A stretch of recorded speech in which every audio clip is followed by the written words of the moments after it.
it's time to be here. And for those of you who don't know me, I'm Oloviddinov, the student of Ayyubxon software for about 4 years.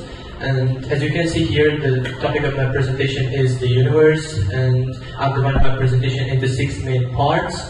And before starting the presentation, I have to point out that all that is related to my presentation are scientific but not religious. And another thing is that I think there will be plenty of time for questions at the end. And let's start the presentation without wasting our time. And let me preview those plans. And next, at first we are going to explore the genesis of the universe, and next, and second we are going to find out about the first gigaquadrant, and next I'm going to enlighten the Milky Way, and and in the following part there will be many essential information about the black hole. And in next part we are going to find out the fight between black hole versus the Milky Way, and in the end, we are going to travel to the solar system. And the first plan A is the genesis of the universe, and the origin, evolution, and the nature of the universe have fascinated and confounded the humankind for many centuries. And new ideas and major discoveries made during the 20th century transformed the cosmology for certain way, conceptualized and studied the universe, although much remains unknown. And here is the history of the universe according to cosmology's current theories.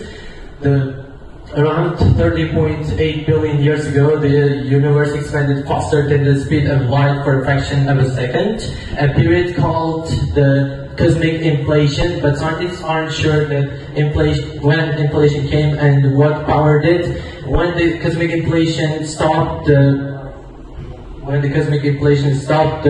energy driving it transferred to matter and light, the Big Bang. 1 second after the Big Bang, the universe consists of an extremely hot 10 billion degrees Celsius primordial soup of light and matter. And light and matter transferred to some atomic nucleus, and around 308 billion years after the Big Bang, the universe. Around 380,000 years after the Big Bang, the universe had cooled enough that atomic nuclei could capture the electrons.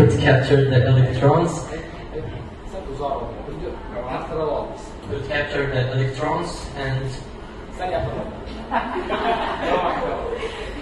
around 380 years after the Big Bang, the universe had cooled enough for the atomic nuclei that captured the electrons, a period the astronomers called the epoch of recombination. And for the next 200 million years, the universe remained dark, and there were no stars to shine, The cosmic, at this point, consisted of a sea of hydrogen atoms, helium, and other traces of amounts of heavier elements. Gas wasn't uniformly distributed throughout the universe, and there were nothing to shine, and the gases, when the cooler areas of the universe were lumpier and with denser clouds of gas. And when these clumps collapsed, the first stars existed, and the first stars were 30 to 300 times bigger than the sun, and they were over several hundred million years, they were collected into the galaxies and solar system and the planets. And I don't want to talk about the genesis of the human because I don't believe in this scientific theory. And so this leads me directly to the next point. And this is plan A, right? Yes. And the plan B is the gigaquadrant. The first intergalactic map was the Canon intergalactic map that depicted all the galaxies and the major nebulas in the first gigaquadrant so far the known universe, and many important galaxies are located in the first gigaquadrant. And Where's our galaxy here? this is our Milky Way. This is our Milky Way, and to show properly.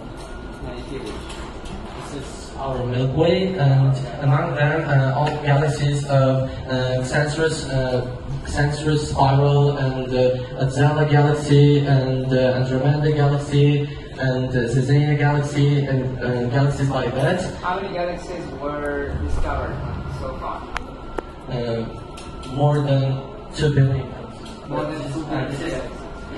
This is the most important galaxies in this gigaquadrant. And the map was created by the core federation's best cartographers, and the map depicts the galaxies, and the galaxies are divided into 3 layers. The first layer is inner layers. The inner rim layer in the inner rim layer, which is the closest to the center of the universe, and the mid-rim territories, the next layer of the universe, and the outer rim territories, and the last layer of the last layer is composed of what to say? Great Rift of Galaxy. Yes, composed of great rift of galaxies. The great rift of galaxies are made up of 4 great rifts: the great of Taurus, the great of Cassandra, the great of Tigris, and the great of Galaxy. And the Galaxy. And let's talk about the galaxy in which our solar system is located. This is the Milky Way. The second name of this galaxy is the planet's rim. And as you know, our solar system is located in this galaxy, and the Milky Way was formed about 13.6 billion years ago, and 13.6 billion years ago. 13.4 billion years ago, and it has 4 major arms and at least 1 spur, and a newly discovered major arm, outer arm, and there is a supermassive black hole in the center of the universe, and its name is Sagittarius A, and we are going to find out about this black hole in the following part. And our Milky Way has a diameter of about 100,000 light years, and it has also 4 major arms, as I mentioned. And how long is 1 light year? I don't know about that. You have to explain this, because you're saying 100,000 light years. It's the distance, right? 1 light year is equal to distance. That's why, first of all, you should know how far is the distance of how far is 1 light year. It's millions of years. Okay, millions of kilometers. It has more than 100 billion stars, and what about planets? There are more than 3 billion planets. 3 billion planets in our own single galaxy. Yes. Which is called Milky Way, right? Yes. Until the early 1920s, the astronomers thought that our Milky Way contained all the stars in the universe, but following the 1920s, the great debate between Harold Shapley and Herbert Dost, observation by Edwin Hubble, our galaxy is one of many galaxies in the universe, and it is one of the local group called Liliaca supercluster, and our galaxy has at least 100,000 black holes. 100,000 black holes. 100,000 black holes in our galaxy. In our galaxy. Where are they located? Only in the center. center, there is a supermassive black hole. There is a black hole, supermassive black hole, right? Yes. Is that the single black hole? Or where are all black holes located there? No. They're located there in this disk, in this disk. They're smaller than this. The biggest one is in the Yes. center. Next. In the following part, we're going to talk about black holes, and the Sagittarius A is a supermassive black hole. It's located at the center of our galaxy. And so let's find out what is black hole. Black hole is a region in state which the pulling force of gravity and no light can escape from it. Some black holes are a result of dying stars, and the comparison of dying stars and the black holes are invisible. However, the space telescopes with special instruments can help find them, and there are many types of black holes, but there are three main types of black holes. The smallest type of black hole is known as the primordial black hole, and scientists believe that it is as small as a single atom, but with a massive large gravity. And the second type of the black hole is the most common and is medium-sized black hole, and it has a mass of up to 20 times sun, and it. How big is it? It's up to 20 times mass of the sun. No, the size. The size of the sun. The size of the sun. Yes. What about the mass? Mass. Mass is 20. And it fits inside a ball with the diameter of 10 miles. And the last one, the largest black hole, is called a supermassive black hole, and it has mass greater than 4 million suns combined. And it could fit inside the ball with the diameter of the size about our solar system. How big is the sun? How big is the sun compared to the Earth? It's 1,300,000 times bigger than the Earth. I think I read that it's bigger. Diameter is 109 times bigger than the diameter of the Earth. That means, and you're saying it's 20 times bigger than the sun, right? Yes. That means it's very huge. Yes. But the largest one, supermassive black hole, has a mass greater than the 4 million times of the sun combined.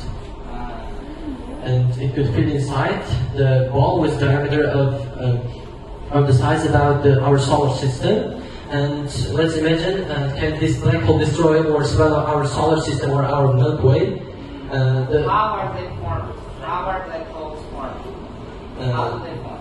They're formed of many denser gases. Most say that they are formed by the explosions of stars and planets around it. It breaks. Yes. Everything around it. Let's say, not only swallows, absorbs everything, right? Absorbs the stars, and some black holes are a result of dying stars. Dying stars. Yes. They exploded, and then they have. Yes. But the black hole is really huge enough to affect every part of our galaxy. It's a supermassive black hole, but it can't swallow the entire galaxy because it's not big enough to swallow this kind of great amount of mass. But it could, but we know it's enough to swallow our solar system. It could swallow it, but our solar system always moves and escapes from it. Our solar system moves and escapes from it. And the next. And this, in the following part, we're going to talk about the solar system. The solar system was formed about 4.6 billion years ago. 4.6 billion years ago, and it's a gravitationally bound system of the sun and other objects. And the largest of such objects are 8 planets with their moons. And the solar system was formed by collapsed gases and other matters. And these gases, over time, these gases collapse to form the sun and other planets and their moons. And our solar system has a velocity of 460,000 miles per hour. But around the sun, around all the planets move around the sun at the speed of the solar system moves around our Milky Way. Around the galaxy. Around the galaxy at the speed of 460,000 miles per hour. But it takes 230 million years for our sun to collect a trip around the Milky Way. 230 years? 230 million years. Around the Milky Way, and our solar Can you system. count the planets here so that the students will know? Because there are matters as well included. Mercury, the closest one to the sun. The closest one to the sun, and the hottest one, and Venus. Venus. Yeah, the third planet is Earth. Yeah, you can take a photo of this as well, students, because you should remember this every time. At least we should know how many planets there are. Alright, Earth. And we have only one moon. Yes, there's only one moon, and then Mars. Mars Has 2 moons. 2 satellites. Yes, and this is the asteroid belt. What does it form? What does it include? Asteroids. Asteroids. And there are satellites as well. Yes. Several satellites. Yes. And that means, how can we reach Jupiter if we wish? Can we go through asteroid? We can't go through asteroid belt. In movies only, right? Yes. Okay. Scientists haven't discovered this kind of machine. And the biggest planet is Jupiter with 5 moons, and the Saturn with 7 moons and Not moons, satellites. Yeah. And Uranus is the coldest planet, and with 6 or 7 satellites. And the Neptune is the last planet, and it's the coldest planet as well, and it has 4 satellites. And this is a Kuiper belt. It's formed of yes, it's formed of asteroids as well, and there are other dwarf planets out of the Kuiper belt. What about that thing on the right corner? Yeah, about this one. What is that? This is comet. Comet? A comet? Okay. Comets, and this is 4 clouds out of there. There is a belt as well, and there is some dwarf planets, and these are their satellites. And our solar system revolves around the galaxy, and the planets revolves around the sun, and revolve means spin around. Yes, spin around the sun, and so that the supermassive black hole can swallow our solar system because it always escapes from it. And at this time I'm going to finish my presentation, and thank you for being such an attentive audience.